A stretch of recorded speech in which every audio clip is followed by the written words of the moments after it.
You know that big bulky camera you have sitting somewhere on a shelf? Well, this is the iPhone 14 Pro, and this is a phone that's finally going to make you a professional photographer.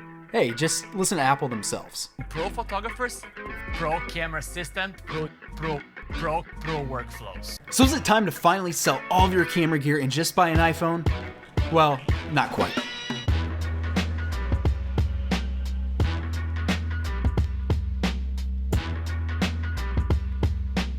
What's going on, guys? Brady Keegan back with another video. If you haven't guessed it already, today we're talking about the iPhone 14 Pro and why it will be your next professional camera. So let's get into it. So this past weekend I did a head-to-head comparison of the iPhone 14 Pro and my Fujifilm XH2S. We're gonna go ahead and see where the iPhone excels and where it's not quite up to the standard of a professional grade camera. Now, to preface this, I did try to keep all the compositions relatively the same. There's some variations, but it's pretty much the same photo. So I tried to get a good mix of everything that the iPhone has to offer. So I shot in ProRAW 48 megapixels. I shot standard 12 megapixels. I did a telephoto comparison, portrait mode comparison, kind of the works. So we're gonna compare that to what a professional camera does have to offer. So let's go ahead and start with a little game. I'm gonna throw some photos up on the screen and you have to guess which one is the iPhone. Ready? Let's go.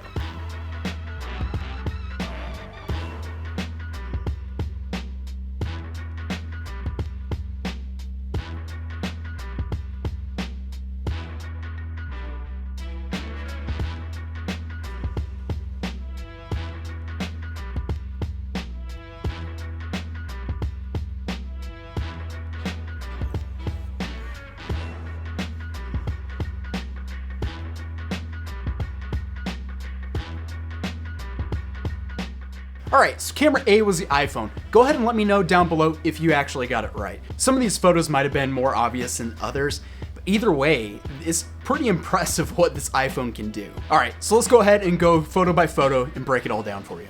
Alright, so this photo of Walt Disney Concert Hall was shot using ProRAW 48 megapixels.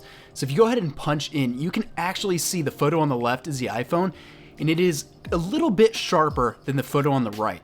It's not a massive difference, but you can see when you use 48 megapixels for something like architecture or landscape, you can actually pull out some pretty impressive detail. Now, this photo is a comparison of a 3x zoom on the iPhone 14 Pro and a 70mm lens. You can see that the iPhone on the left has far less detail, and that's because the zoom lens and the ultra-wide lens on the iPhone only shoot at 12 megapixels. It's still an insanely good photo with a great focal zoom, but it's not as detailed as a professional camera, so don't plan to print this.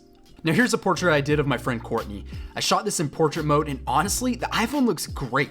It's a 12 megapixel image, so you're not gonna see as much detail as on the professional camera, but not bad. The background blur on the professional camera is a lot creamier and a lot more natural looking, and skin tones are a bit more natural on the professional camera as well. The iPhone tends to bring a strange greenish tint into some of its images. Now here's another portrait mode comparison, and honestly, I like the iPhone image better. I think the colors are fantastic, detail's incredible. The one thing that you do have to realize about portrait mode though, is you're not gonna get a clean cutout of subjects. You're gonna miss some hairs and eyelashes from time to time, but still, this is super impressive. And here's another 3x telephoto test. I was mainly trying to see what kind of depth of field I could pull out of this camera. Obviously, the images look pretty similar across the board, but where you notice it is in the tree. You can see on the professional camera, you have some nice background blur. On the iPhone, you get none of that.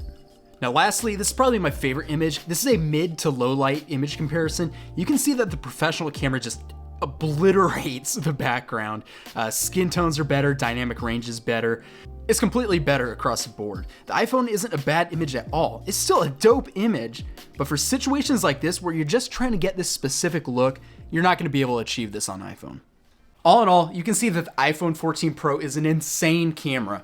It's not gonna be your professional photographer camera that Apple says it's gonna be, but seriously, for documenting everyday life and just having this incredible camera in your pocket at all times, there's not much to complain about. Now for the pro photographer and photo enthusiast, while this does impress me, like Apple says, I am never going to use this for a paid gig. I'm not gonna use this in the studio. That just sounds outlandish to me.